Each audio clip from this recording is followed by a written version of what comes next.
The crane's shadow fell across the abandoned building like a guillotine blade waiting to drop. Ethan Cross stood at the construction site, watching workers prepare for the final demolition. This decrepit structure, the last remnant of the old Riverside neighborhood, would be gone by sunset. In its place would rise the Crown Meridian, his masterpiece, 42 floors of luxury condominiums with a price tag that would make even Manhattan's elite blink. "Mr. Cross, we found something," the foreman's voice crackled through the radio, uncertain. Ethan frowned. At 53, he'd overseen hundreds of demolitions. Something usually meant asbestos, structural damage, or squatters. All delays, all expensive. "What kind of something?" "You need to see this yourself, sir." 5 minutes later, Ethan stood in what had once been the building's penthouse apartment, now a shell of water-damaged walls and collapsed ceilings. But in the corner, someone had created a living space, a sleeping bag, canned goods stacked neatly, books, and covering every available wall surface, architectural drawings. Hundreds of them. Detailed sketches of buildings, bridges, entire city blocks, reimagined with impossible beauty. The work wasn't amateur. These were professional-grade designs, executed with a precision that made Ethan's architect's heart skip. But scattered among the technical drawings were something else. Messages, written in tiny, careful handwriting across blueprint paper, hidden in the margins of elevation drawings, encoded in the measurements themselves. "You destroyed my home. You killed them. 5 years. I remember everything." Ethan's blood ran cold. "Sir, should we call the police?" the foreman asked. Before Ethan could answer, a sound came from the corner. A small, deliberate cough. From behind a collapsed section of drywall emerged a girl, 10 years old, maybe 11, dirty clothes, tangled dark hair. But her eyes, sharp, calculating, burning with an intelligence and fury that made grown men uncomfortable. She held a piece of rebar like a weapon. "Hello, Mr. Cross," she said, her voice steady despite her small frame. "I've been waiting 5 years for you to finally come see what you built on top of my family's grave." Ethan Cross hadn't become one of New York's most celebrated architects by being sentimental. He'd built his empire on the principle that cities must evolve, that progress required sacrifice, that old neighborhoods gave way to new visions. The Riverside project, his first major redevelopment, had transformed a struggling working-class district into prime real estate worth billions of dollars. He'd won awards for it, been featured in Architectural Digest, given TED Talks about urban renaissance through bold vision. What he hadn't done was think about the 847 families displaced by that vision. "Who are you?" Ethan asked, keeping his voice calm despite his racing heart. "Maya Santos. My parents owned the bodega on Riverside and 5th. You remember it? Probably not. It was just building number 247 on your demolition schedule." Ethan's mind raced back 5 years. The Riverside project. There had been protests, legal challenges, but his lawyers had found the loopholes, his PR team had managed the optics, and eventually the old neighborhood had come down. Clean, efficient, profitable. The city offered fair relocation packages. Fair? Maya's laugh was bitter, wrong coming from a child's mouth. "My parents used their fair relocation money to rent a tiny apartment in the Bronx. 2 months later, there was a fire. Faulty wiring. The landlord had violated 37 safety codes. My parents couldn't get out." She gestured at the drawings covering the walls. "I was at school. Came home to find everything gone, everyone gone. So I learned everything I could about you, Mr. Cross. Read every article, studied every building you designed, learned architectural drafting from library books because I wanted to understand how someone could destroy homes and call it progress. Ethan's felt something crack in his chest. Maya, I didn't know. Of course you didn't know. You never know the people you erase. You just see property values and investment returns. But I know you, Mr. Cross. I've been living in your buildings for 5 years, squatting in your construction sites, leaving messages you never bothered to read. She pointed to one of the drawings on the wall, a detailed elevation of the Crown Meridian, his current project. But scattered throughout the technical specifications were modifications, improvements, brilliant ones. Your design has 17 critical flaws, Maya said matter-of-factly. The wind load calculations on floors 30 through 35 will create dangerous resonance patterns. Your HVAC system will fail within 3 years, and your emergency evacuation routes violate fire codes in ways your inspectors somehow missed. Ethan stepped closer, examining the drawings with growing disbelief. She was right. Every critique was valid, more than valid. They were insights that should have come from engineers with decades of experience, not a 10-year-old girl living in abandoned buildings. "How do you know this?" he asked. "Because I've been inside your buildings when no one else was there. I've seen how they actually function versus how you think they function. I've watched your luxury apartments develop cracks, your state-of-the-art systems malfunction, your architectural marvels fail the people living in them." Maya's expression hardened. "You build beautiful buildings, Mr. Cross, but you don't build homes. You don't create communities. You just stack expensive boxes on top of destroyed lives and call it success." The words hit Ethan like physical blows, because somewhere deep down, beneath years of rationalization and professional success, he knew she was right. "What do you want from me?" he asked quietly. Maya's eyes glimmed with something dangerous. "I want you to see what you destroyed. I want you to understand that every building you construct stands on someone's memories. And then?"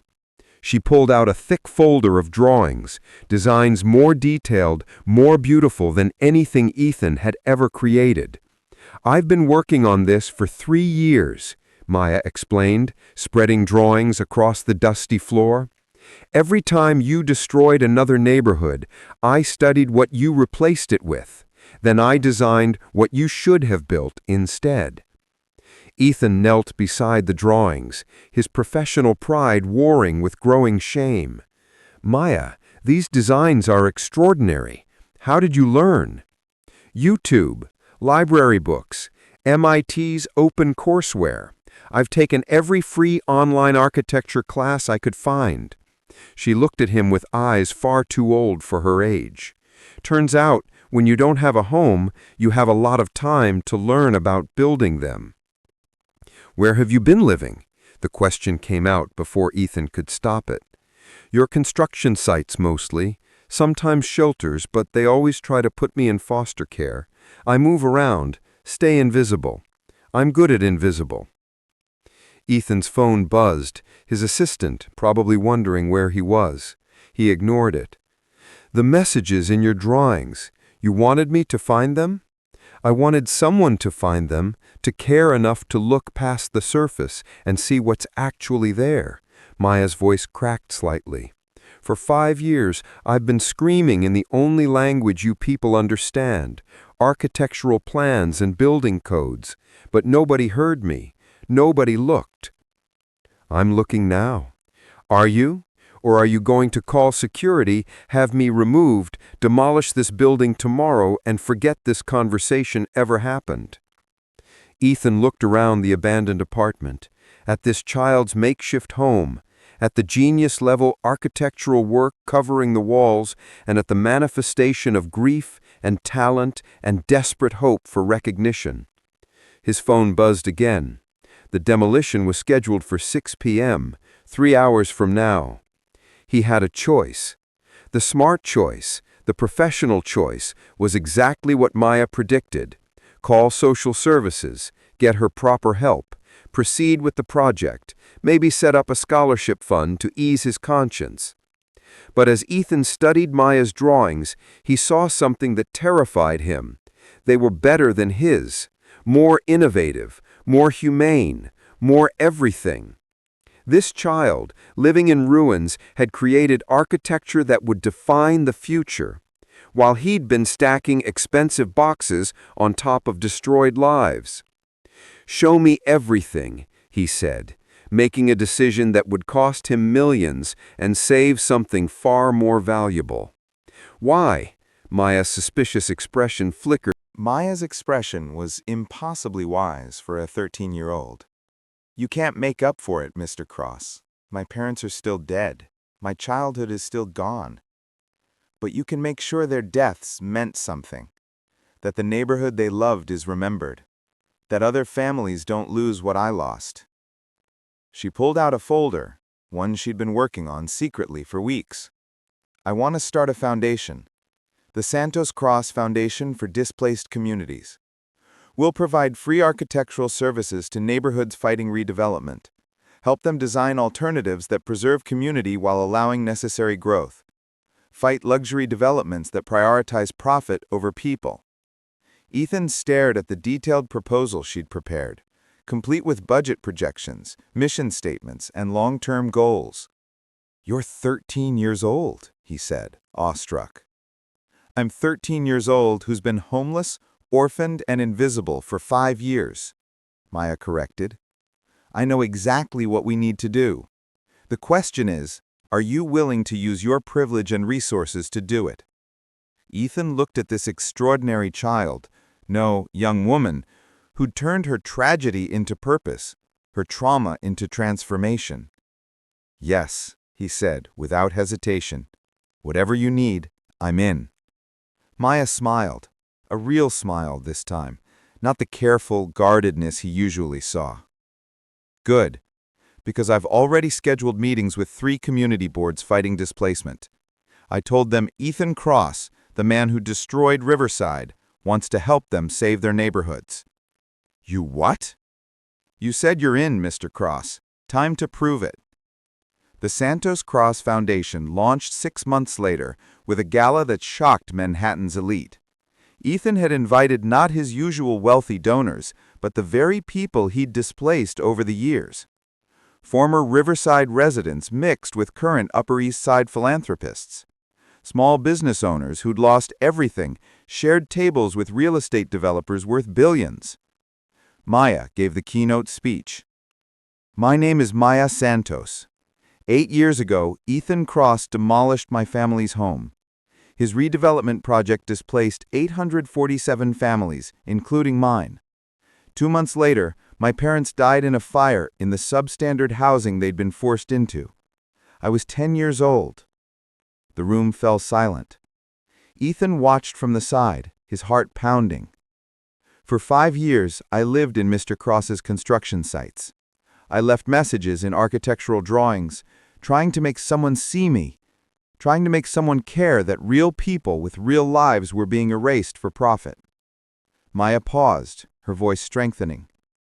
"Mr. Cross finally saw me, and instead of calling security, instead of proceeding with business as usual, he made a choice.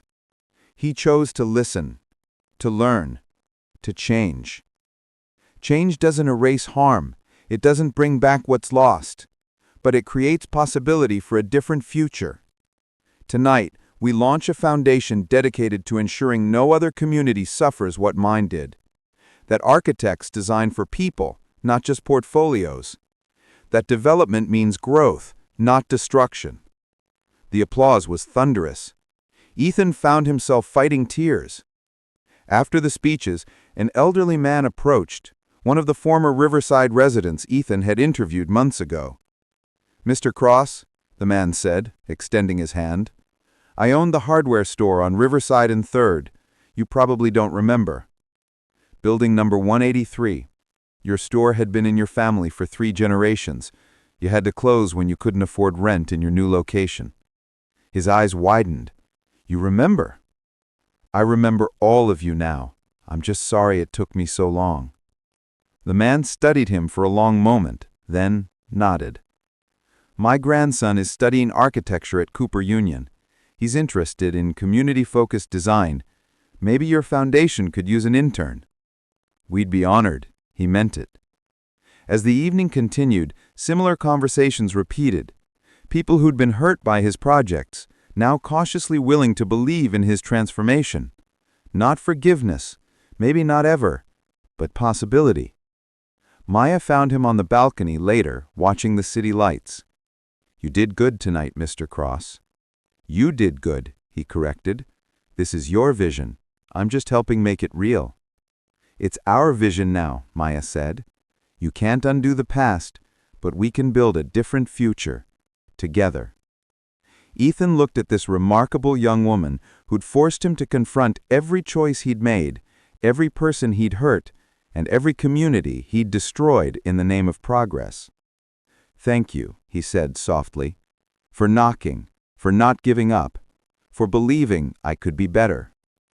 Thank you for answering, Maya replied, for seeing me, for proving that people can change. They stood together in comfortable silence, watching the city that had taken so much from Maya and given so much to Ethan. The same city they were now committed to reshaping, not through destruction and displacement, but through design that honored both progress and preservation, both innovation and memory. Mr. Cross, Maya said eventually. Yes? I think I'm ready to call you Ethan now. It was such a small thing, a name instead of a title. But to Ethan, it meant everything. It meant trust, forgiveness, family. I'd like that, Maya. 20 years later. The Santos Cross Foundation operated in 47 cities worldwide. Maya, Chen Santos, she'd legally added Chen to honor her parents, now 33 and a celebrated architect in her own right, stood before the UN Assembly presenting their latest initiative, the Right to Return program, helping displaced communities reclaim and redesign their neighborhoods. Ethan, now 73 and officially retired, sat in the front row watching with pride that defied words. Maya had become everything her parents would have hoped for: brilliant, compassionate, fierce in her defense of marginalized communities. She won the Pritzker Prize at 28, the youngest recipient ever, for her radical reimagining of affordable housing. But more importantly, she'd transformed the architecture profession itself. Her buildings appeared in textbooks as examples of ethical design. Her foundation had prevented the displacement of over 200,000 families. Her advocacy had changed zoning laws in 12 states. After the presentation, they met for their traditional dinner, a ritual maintained for 20 years, every month without fail. Your parents would be so proud, Ethan said, raising his glass. Maya's eyes misted. Even after 20 years, the grief remained, but now it coexisted with purpose, with accomplishment, with the knowledge that her parents' deaths had ultimately saved countless other families. I think they'd be proud of you too, she said. The man who destroyed our neighborhood becoming the man who saves neighborhoods. That's a pretty remarkable arc. I had a remarkable teacher, Ethan smiled. A 10-year-old living in a construction site who taught me that buildings are just boxes unless they're filled with community, memory, and love. I wasn't wrong about those 17 design flaws, was I? Maya grinned.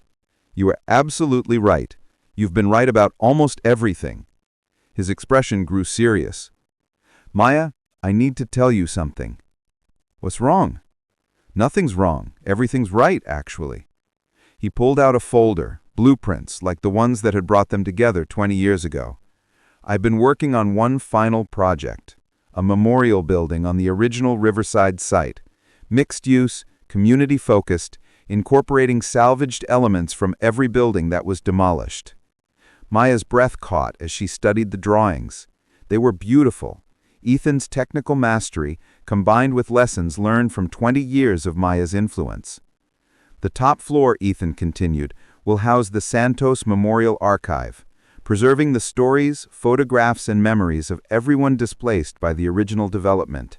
And the ground floor, Santos Community Kitchen, Maya read, tears streaming down her face. Like Mom and Dad's bodega. Free meals for anyone in need, employment training for displaced workers, community gathering space, everything they believed in. Maya, Maya couldn't find words. It's what should have been built 20 years ago, Ethan said simply. I can't give you back what I took, but I can build something that honors it. Will you design it with me? One last collaboration. Maya looked at the man who destroyed her childhood, but given her purpose, who stole her past, but helped build her future, whose greatest failure had become his most important success. On one condition, she said. Anything. The building's official name, the Santos Cross Center for Community Rebuilding. Your name deserves to be there too. Not to celebrate what you did wrong, but to show what's possible when someone chooses to do right. Ethan felt tears on his cheeks. We don't deserve the grace we're given, Maya interrupted gently. But that's what makes it grace. You destroyed my home, Ethan. Then you helped me build 1,000 new ones for other families. That matters. That needs to be remembered too. 3 years later, the Santos Cross Center for Community Rebuilding opened on the exact location where Maya's family bodega had once stood. The Memorial Archive preserved 10,000 stories of displacement. The community kitchen served 200 meals daily. The affordable housing units were home to 50 families who'd been priced out of Manhattan. And carved into the cornerstone, visible to everyone who entered, built on memory, designed for community, dedicated to the belief that true architecture serves people, not profit. In honor of Maria and Carlos Santos and all families displaced by progress that forgot its purpose. Ethan Cross died peacefully 6 months after the building's opening, surrounded by Maya and her own children, the grandchildren he'd never expected to have, the family built not by blood, but by transformation. His obituary was honest about his past mistakes and his commitment to repair, but the words Maya spoke at his funeral mattered most. He destroyed my home. Then he helped me build a movement. He stole my childhood. Then he gave thousands of other children futures. He started as the man who couldn't see the people he hurt. He ended as the man who dedicated his life to making sure everyone was seen. We don't erase harm by doing good. We don't balance the scales through apology. But we can choose every day to build something better than what we destroyed. That was Ethan's gift to me. Not redemption, because some things can't be redeemed, but transformation. The belief that who we were doesn't have to define who we become. I miss my parents every day, the life we could have had, but I'm grateful for the life we did create, Ethan and I, together, a life spent building homes instead of destroying them, creating communities instead of displacing them, remembering instead of forgetting. That's the blueprint for redemption. Acknowledge the harm, commit to repair, build something worthy of those you hurt. Ethan did that, and because he did, thousands of families have homes today who otherwise wouldn't. Maya placed a set of architectural drawings on his casket, the originals from that abandoned building 20 years ago, where a 10-year-old girl had left messages for someone to find. Someone had found her, and together they'd built something beautiful.